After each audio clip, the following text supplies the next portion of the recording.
Aí ouvindo o louvor na voz de Luiz de Carvalho, né? Bíblia Sagrada. E é isso mesmo. A palavra é essa mesmo, Bíblia Sagrada. E é através dela que a gente aprende como viver a vontade de Deus neste mundo tão perverso, né? E que Deus possa estar abençoando a nossa vida através da Bíblia Sagrada. Então, para a gente completar a mensagem através desse louvor, você em casa abra a sua Bíblia no 7º livro do Antigo Testamento, o livro de Juízes, e vamos estudar um pouco da palavra de Deus. Mas antes a gente vai desejar aqui uns parabéns à nossa irmã da Primeira Igreja Batista, nossa irmã Cleide, que está aniversariando hoje, de idade nova. Parabéns, minha irmã Cleide, você é bênção. Que Deus possa estar abençoando você e todos os seus familiares. Que Deus te dê uma vida longa, de muita paz e muita tranquilidade. Um abraço, minha irmã Cleide. Deus te abençoe. Parabéns. Você abre a sua Bíblia no livro de Juízes, que é o 7º livro da Bíblia do Antigo Testamento. E nós vamos falar do 3º juiz da Bíblia. Lembre que a semana passada a gente falou de Otoniel, que foi o primeiro juiz. A gente falou de Eude, que era canhoto, que fez um punhal de 2 gumes, que botou por dentro da sua veste do lado direito, certo? E com a mão esquerda matou o rei Egron, né? A gente viu essa história que está justamente escrita no livro de Juízes, escrito por Samuel, este livro, e a gente hoje vai para o juiz Sangar. O povo de Israel, ele sempre foi desse jeito. Deus levantava um homem para que o povo o obedecesse e seguisse as ordens de Deus. Daí o povo começava a seguir as ordens de Deus e começava a viver segundo os juízes, né? Porque os juízes eram homens destinados por Deus para que eles elaborassem leis, julgassem as pessoas e combatessem aos outros reis, as monarquias que existiam. Deus não queria uma monarquia, mas Deus queria homens servindo a ele fielmente e obedecendo. Então Deus levantou juízes, com ordem, com leis e com julgamento. Então o povo de Israel vivia na opressão dos reis que viviam ao redor de Israel e que escravizava o povo. Então Deus levantava o juiz, e o juiz ia, libertava o povo e começava a governar, e o povo obedecia a Deus. Daí o juiz tinha seu tempo e ele morria. Depois de cumprir o seu tempo, aí o povo de novo voltavam a adorar outros deuses. Todo o problema do povo de Israel foi adorar outros deuses. Ele conhecia a Deus, porque ele ouvia falar de Deus, e mesmo assim eles adoravam aos deuses de madeira, aos deuses de barro, aos deuses de prata, de ouro, que não falava, que não comia, que não bebia. Então, isso aí desagradava a Deus, porque Deus é um Deus ciumento, e toda a honra, e toda a glória, e todo louvor tem que ser só para Deus, e a gente tem que aprender isso, a toda a honra, a toda a glória, e todo louvor ser só para Deus. Então, no capítulo 3 de Juízes, do verso 31, você vê falar de Sangar. Depois dele foi Sangar, filho de Anate, que feriu 600 homens dos filisteus com uma aguilhada de boi, e também ele libertou a Israel. Veja só, o tempo de Sangar foi um tempo pequeno, mas Deus levantou ele e fez com que ele liderasse o povo de Israel e tivesse uma batalha, e nessa batalha ele conquistasse ele conquistasse a batalha e libertasse o povo de Israel da escravidão, que já fazia anos. Sangar foi o terceiro juiz de Israel, famoso por ter matado 600 filisteus usando apenas uma aguilhada de boi. Sua história é breve, ele teve uma história pequena, não teve muito tempo de governo.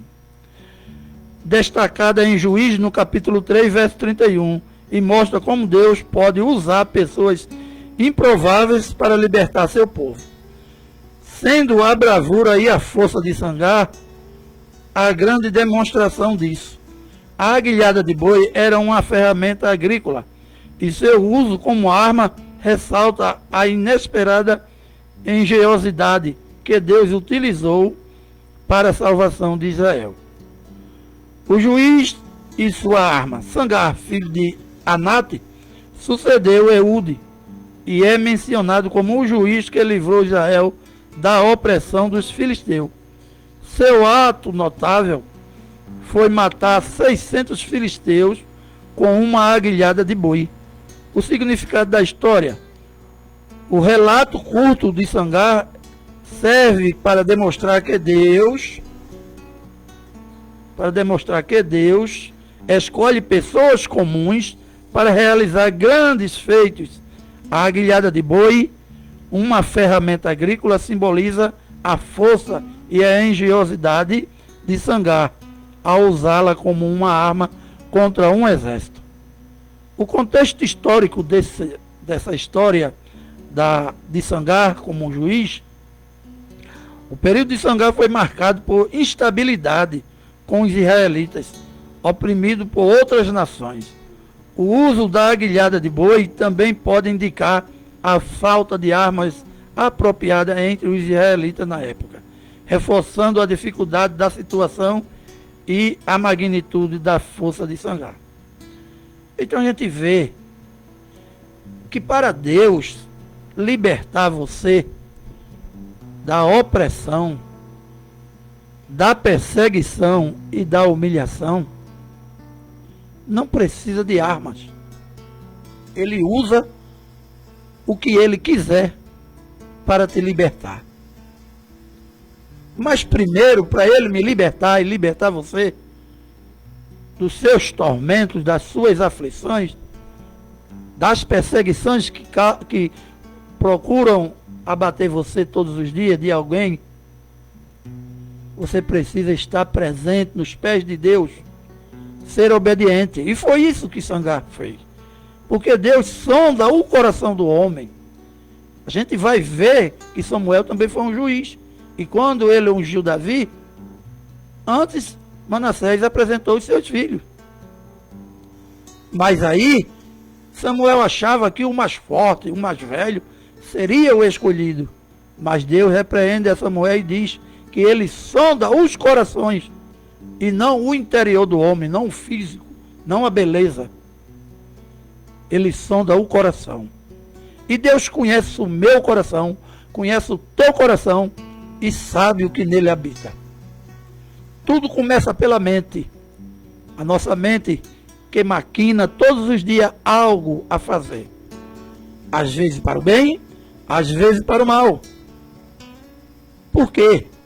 Porque Paulo diz em sua própria carta, Paulo, que foi ao terceiro céu, ter um encontro com Jesus, ele diz em sua própria carta, maldito homem que sou, porque o bem que eu quero fazer, esse eu não faço, mas o mal que eu não quero, esse eu faço. Então Paulo mostra que nós vivemos em constante combate, em constante batalha com este mundo e com as coisas deste mundo por conta da nossa carne pecaminosa. É importante que a gente observamos isso. Servir a Deus requer uma obediência constante, todos os dias e o dia todo. Está sempre na presença de Deus, porque por qualquer motivo a gente pode falhar. E às vezes a gente falha por 4 tipos: por pensamento, por palavras, por atos ou por omissões. Então é importante que a gente analise a nossa vida todos os dias. De manhã, quando a gente acorda, é um dever, é uma prioridade colocar o joelho no chão e agradecer a Deus, porque o dom da vida não pertence a mim e nem a nenhum dos nossos ouvintes nessa manhã. O dom da vida só pertence a Deus. E se a gente acordou, é porque Ele quer que a gente tenha mais um dia de vida, mas que Ele espera que esse dia de vida nosso seja na sua presença. Seja louvando a Ele. Até algo que a gente tem em mente para fazer, a gente precisa pedir a Deus para que Ele nos oriente, para que aquilo que a gente for fazer seja certo. E se a gente tem um diálogo com Deus todos os dias, Ele vai ouvir o nosso coração. Ele vai ouvir o que a gente precisa, porque Ele já conhece. Ele já sabe o que é que a gente vai fazer hoje. Ele já sabe quais são os nossos pensamentos do que a gente vai fazer hoje. Então a gente precisa ser obediente. E foi isso que Sangar foi. Sangar foi obediente. E qual era a arma de Sangar para vencer os filisteus? Deus. Porque uma aguilhada de boi não ia matar esse número todo de homens, né? Não ia matar 600 homens, né? Então não tinha como Sangar com uma aguilhada de boi matar 600 homens.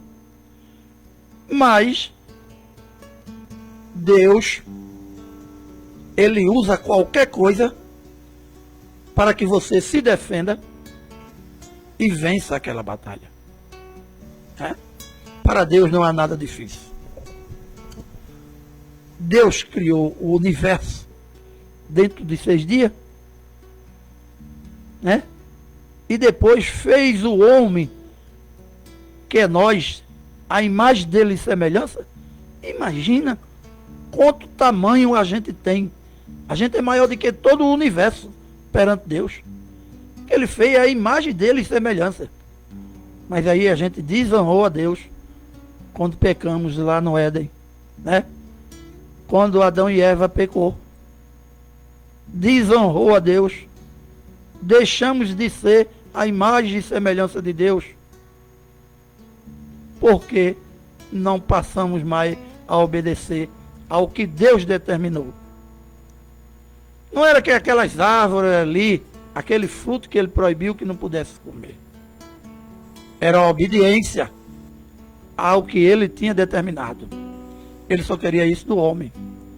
Mas o homem preferiu ouvir a voz da serpente, que era Satanás.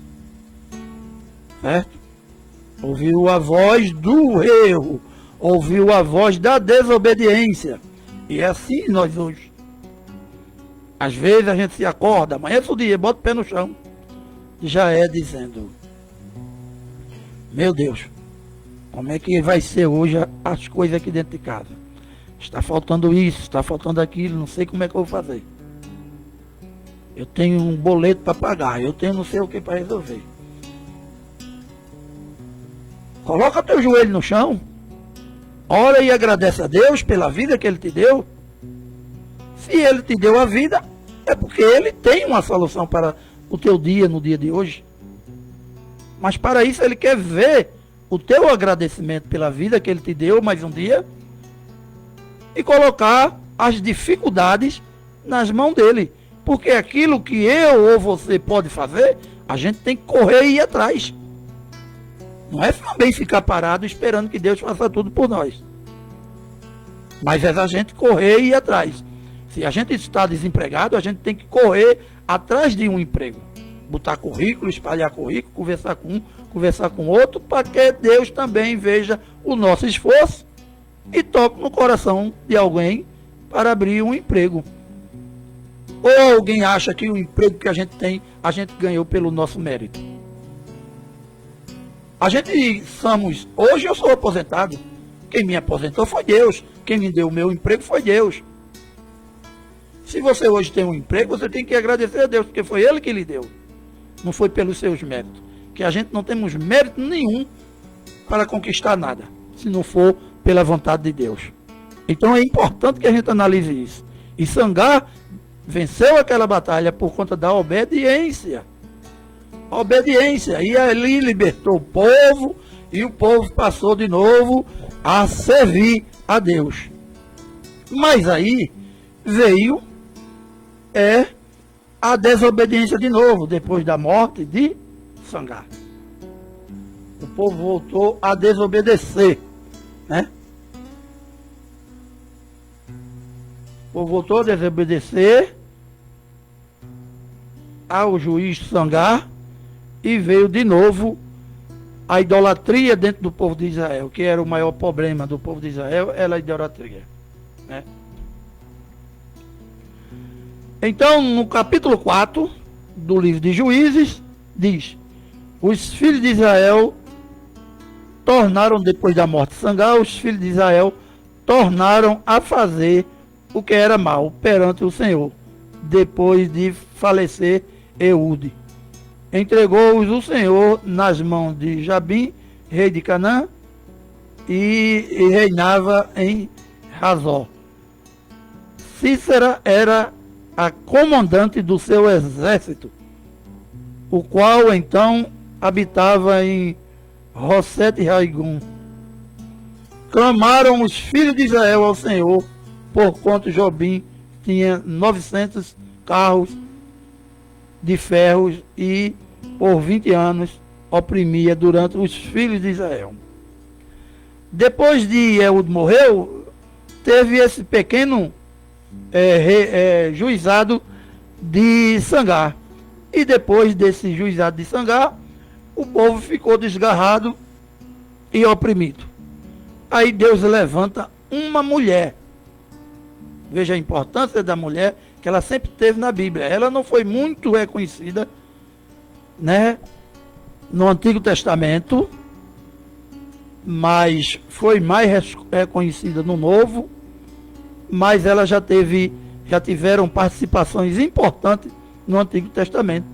E entre os juízes, né, num período de muita opressão, de muita força bruta, Deus levanta uma mulher, Débora, a primeira juíza e profetiza. Débora, profetiza, mulher de Lopídoto, julgava a Israel naquele tempo. Ela atendia debaixo da palmeira de Débora, entre Ramá e Betel, na região montanhosa de Efraim. E os filhos de Israel subiam, e ela, a juízo, mandou ela chamar a Baraque, filho de Abinaão, de Quedes, de Naphtali, e disse-lhe: porventura o Senhor Deus de Israel não deu ordem, dizendo: vai e leva gente ao monte Tabor, e toma contigo 10.000 homens dos filhos de Naphtali e dos filhos de Zebulon, e farei ir a ti o ribeiro, que são e Cícera, comandante do exército de Jabim, com os seus carros e as suas tropas, e o darei nas tuas mãos. Então lhe disse Baraque: se fores comigo, irei, porém se não fores comigo, não irei. Ele respondeu: certamente irei contigo, porém não será tua a honra de investida que empreendes, pois as mãos de uma mulher o Senhor entregará a Cícera. E saiu Débora e se foi com Baraque para Quedes.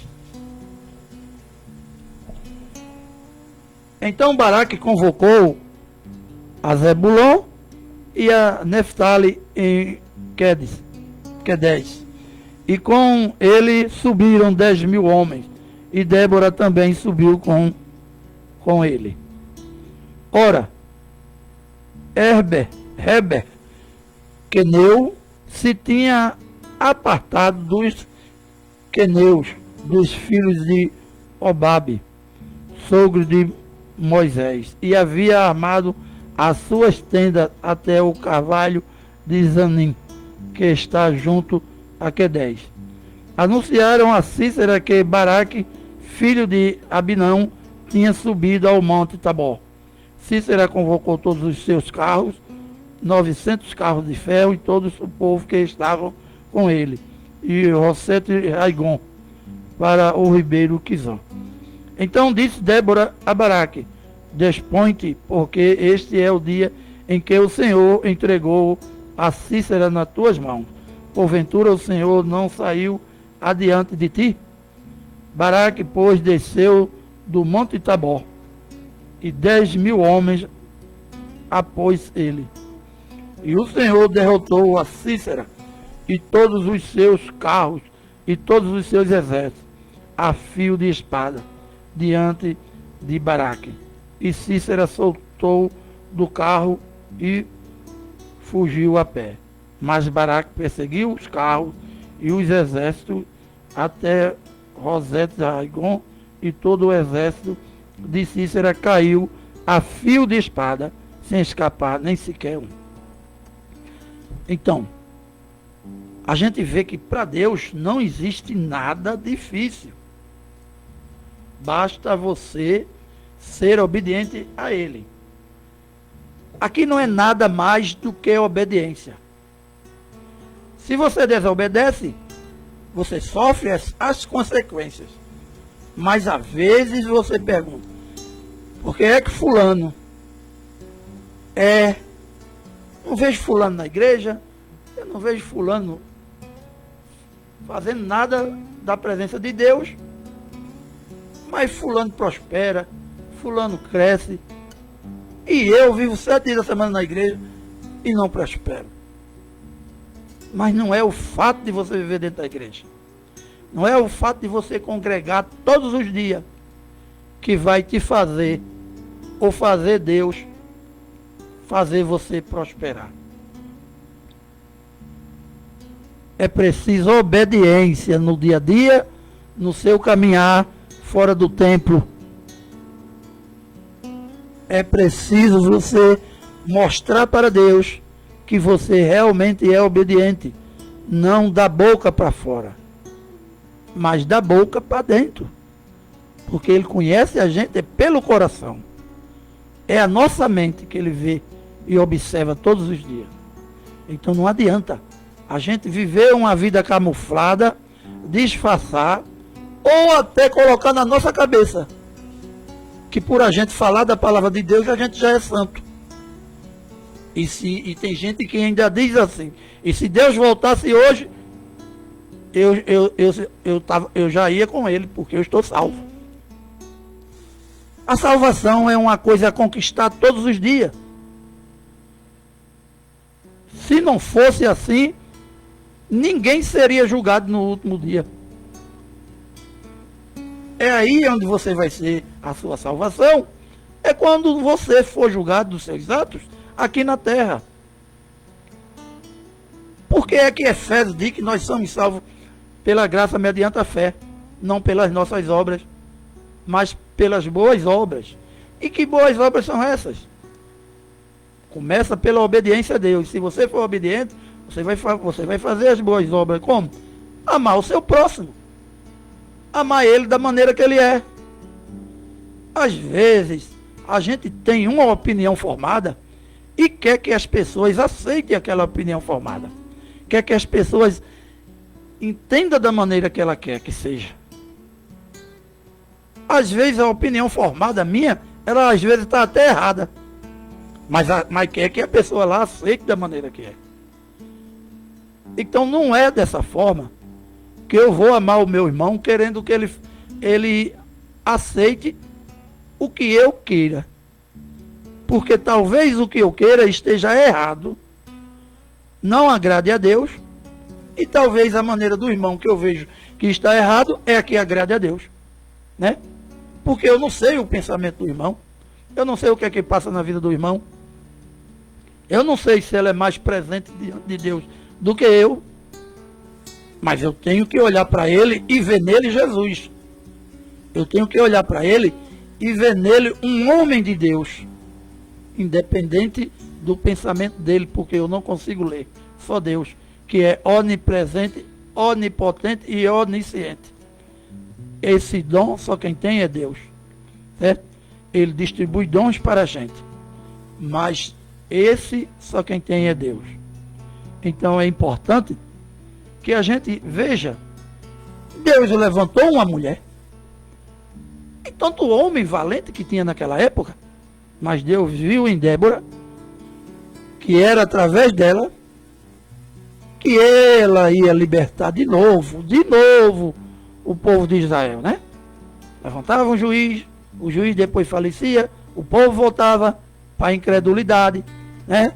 Esquecia de Deus e voltava a fazer as coisas pela sua própria consciência e tudo dava errado. Aí Deus, por amor ao seu filho que ele criou, né? Deus voltava a levantar um homem para liderar e o povo voltar a adorar a Deus.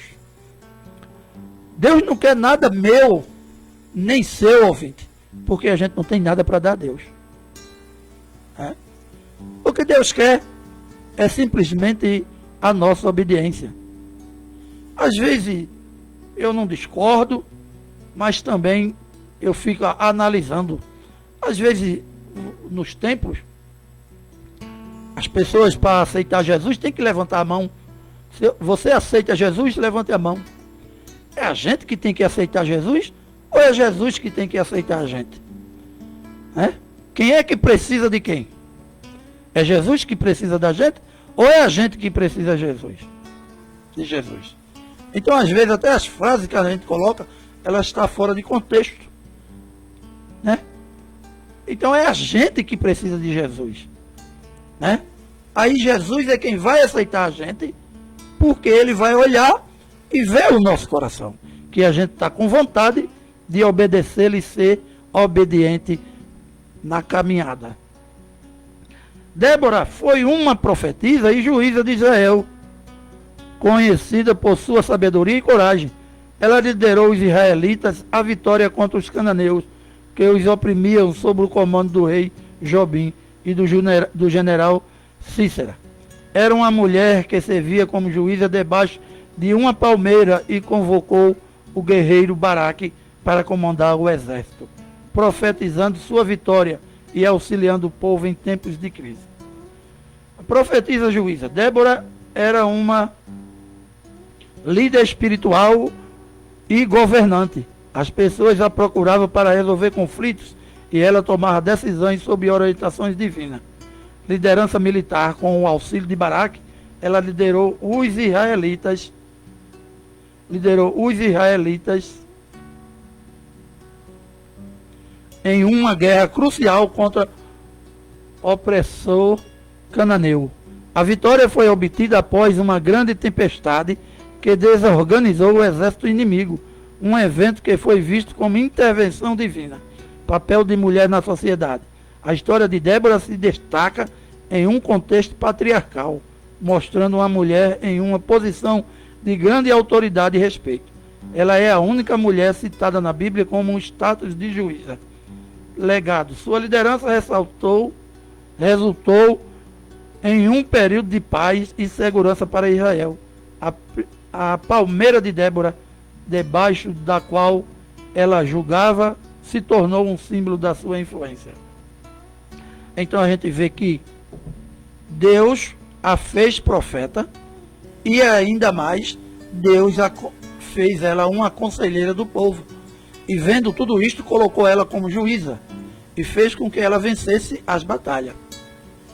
E como Deus pode fazer nos dias de hoje na nossa vida? Deus pode nos tornar também conselheiros das pessoas aflitas com problemas nos dia a dia. Deus pode nos tornar um juiz, defensor dos menos oprimidos, certo? Então, defensor das causas, daqueles que precisam da presença de Deus, certo? Ou de até outras questões relacionadas à defesa do ser humano quando precisa de ajuda, principalmente da parte espiritual. Deus pode levantar homens nos dias de hoje para isso. E ele tem levantado, certo? Então a gente tem que ver como anda a minha vida, como anda a sua vida diante de Deus. Se tu queres bênção, se eu quero bênção da parte de Deus, eu preciso obedecer. Obedecer todos os dias. Fazer o bem sem olhar a quem. Digo e vou continuar dizendo. 1 João, você lê, que está lá, na carta de 1 João, são cartas pequenas. João adverte para as pessoas que diz que ama a Deus. Eu amo meu Deus, mas odeia o irmão, mas odeia o próximo. Aquele que você convive, às vezes você tem inveja dele por nada. Às vezes o cara não tem nem onde cair duro, mas você tem uma inveja dele. Por quê? Porque Deus colocou nele um brilho. E esse brilho foi Deus que colocou e só quem tira é Deus. Então você desperta uma inveja em vez de você ficar feliz pelo brilho que o irmão tem. Né? E se Deus prosperou na vida dele também, você deveria ficar feliz, não inveja. Porque a inveja ela já veio do céu e prosperou na terra por conta disso. Né? Satanás queria tomar o trono de Deus. Então é um dos grandes pecados. Mas aí às vezes você maquina contra o seu irmão, né? Tenta puxar o tapete dele, às vezes puxa o tapete dele, provoca o mal só por conta de ganância, né? Por egoísmo próprio, por botar o olho só em riquezas. E aí você diz que ama a Deus e faz o mal ao seu irmão, ao seu próximo. Aí João diz: como tu podes dizer que tu amas a Deus se tu não ama ao teu próximo? Mentiroso tu és. E todo aquele que não ama o seu próximo, ele é mentiroso se disser que ama a Deus. Então a gente precisa amar as pessoas da forma que ela é. Eu não posso mudar nenhum de vocês ouvintes, e nem vocês ouvintes podem me mudar a minha maneira. Eu tenho que amar você da forma que você é. E só quem pode transformar a tua vida é Jesus, se assim algum de nós queira.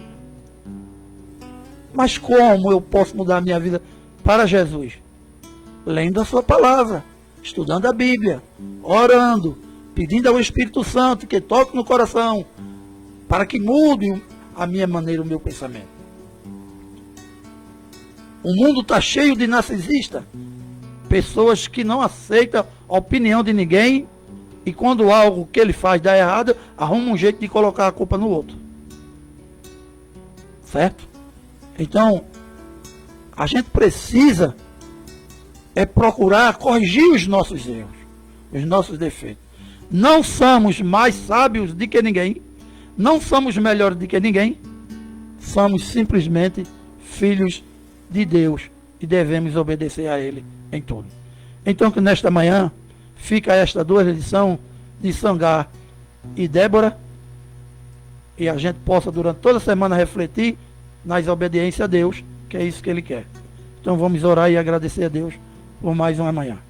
Senhor, eu quero deixar beijos e abraços da parte do nosso Senhor Jesus Cristo no coração de todos os nossos ouvintes, e também deixar beijos e abraços da parte do nosso Senhor Jesus Cristo no coração de todos os nossos irmãos evangélicos, né, e irmãos católicos. E vamos orar e agradecer ao nosso Senhor Deus nesta manhã. Senhor nosso Deus, nosso Pai, quero te agradecer por mais uma realização de mais um programa estudando a palavra de Deus. Que o Senhor possa estar abençoando a vida de todos os nossos ouvintes, dos nossos familiares, dando um dia de muita paz e de muita saúde, em nome do Senhor Jesus. E dizer que este programa ele está na Folha Itaenguense no YouTube, do nosso amigo Júlio Filho. Que Deus abençoe a todos e um bom dia.